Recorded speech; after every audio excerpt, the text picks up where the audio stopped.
आज की कहानी का शीर्षक है सारस की शिक्षा।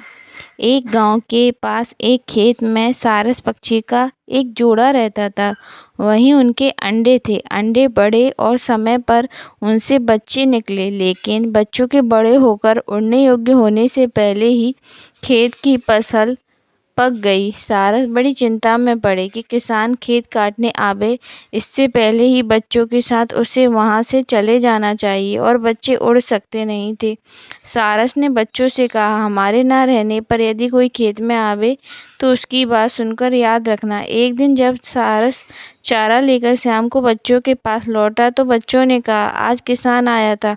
वह खेत को चारों ओर घूरता रहा, एक दो स्थानों पर खड़े होकर देर तक खेत को घूरता था। वह कहता था कि खेत अब कटने योग्य हो गया है। आज चलकर गांव के लोगों से कहूंगा कि मेरा खेत कटवा दें। सारस ने कहा, तुम लोग डरो मत, खेत अभी नहीं कटेगा, अभी खेत कटने में देर है।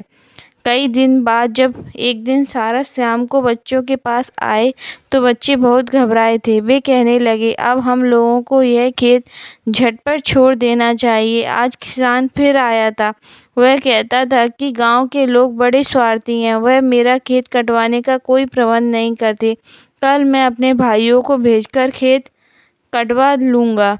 सारस बच्चों के पास निश्चिंत होकर बैठा और बोला, अभी तो खेत कटता नहीं, 2-4 दिन में तुम लोग ठीक ठाक उड़ने लगोगे, अभी डरने की आवश्यकता नहीं है।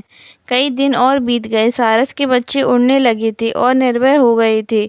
एक दिन शाम को सारस से वे कहने लगे, यह किसान हम लोगों को झूठ मूठ डराता है, इसका खेत तो कटेगा नहीं। वह आज भी आया था और कहता था कि मेरे भाई मेरी बात सुनते नहीं है, सब बहाना करते हैं। मेरी फसल का अन्न सूखकर झड़ रहा है।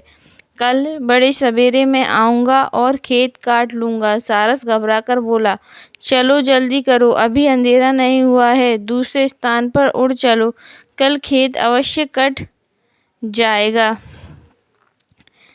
बच्चे बोले, क्यों, इस बार खेत कट जाएगा, यह कैसे? तब सारस ने कहा, किसान जब तक गांव वालों और भाइयों के भरोसे था, खेत के कटने की आशा नहीं थी। जो दूसरों के भरोसे कोई काम छोड़ता है उसका काम नहीं होता, लेकिन जो स्वयं काम करने को तैयार होता है उसका काम रुका नहीं रहता। किसान जब स्वयं कल खेत काटने वाला है तब तो खेत कटेगा ही। अपने बच्चों के साथ सारस उसी समय वहां से उड़कर दूसरे स्थान पर चला गया। मित्रों, जो दूसरों के भरोसे कोई काम छोड़ता है उसका काम नहीं होता, लेकिन जो स्वयं काम करने को तैयार होता है उसका काम रुका नहीं रहता। सदैव प्रसन्न रहिए, जो प्राप्त है पर्याप्त है। अगर आपको हमारी कहानी पसंद आती है तो हमारे चैनल को सब्सक्राइब कीजिए, हमारी कहानी को लाइक कीजिए और अपने दोस्तों के साथ शेयर भी कीजिए। धन्यवाद।